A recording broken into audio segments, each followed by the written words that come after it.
बोले महाराज ये तो बड़ी सौभाग्य की बात है कि आपको भोजन कराने का सौभाग्य मिलेगा। तो ब्राह्मण बोले कि हम भोजन तो करेंगे, पर ऐसा है कि हमारा शेर बाहर खड़ा है। हमारा कौन बाहर खड़ा है?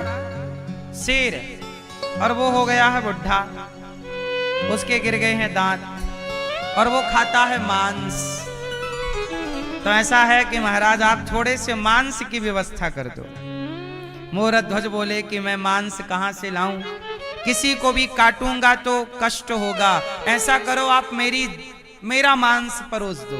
मोरध्वज बोले मैं शेर के आगे चला जाता हूं, शेर मुझे खाए, जितना जी करे मेरा मान। देखो मोरध्वज, मेरे द्वार से कोई भूखा ना लौटे, इसके लिए शेर के आगे अपने को डालने को तैयार है।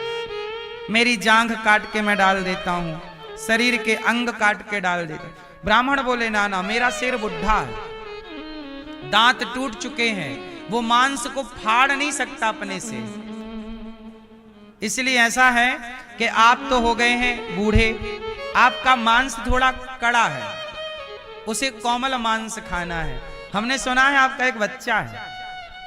मोरध्वज का एक बेटा था, नाम था ताम्रध्वज, अभी मात्र 6 साल का था, छोटा सा 6 साल का बच्चा। ब्राह्मण बोले ऐसा करो, भगवान कृष्ण बोले ऐसा करो कि तुम्हारा जो बेटा है? मोरध्वज बोले हाँ है। बस ऐसा करो कि उस बेटे का मांस हमारे शेर को डाल दो, और ऐसा है कि तुम्हारे बच्चे को वो फाड़ नहीं सकता, तो ऐसा करो आप ही अपने बच्चे के टुकड़े करो, पीस करो, टुकड़े 20 से फाड़ो आरा से। ये आरा मतलब लकड़ी चीरने वाला आरा, उससे जरा बच्चे के 2 भाग करो, सिर से आरा चला के, फिर 2 भाग करके फिर 1 भाग के फिर 5-6 टुकड़े करना, शेर को डाल देना, वो खा लेगा। कोमल मांस खाता है ना वो बच्चे का, कठिन कठोर नहीं खा सकता, दांत नहीं है तो फाड़ नहीं सकता। बस इतनी सी प्रार्थना है, आप ये दान करिए। अब देखो, अब जरा सोचो कि कोई आपके घर आए और कहे कि आप अपने बेटे को जरा काट के दे दो, सुनने में कितना अजीब लग रहा है।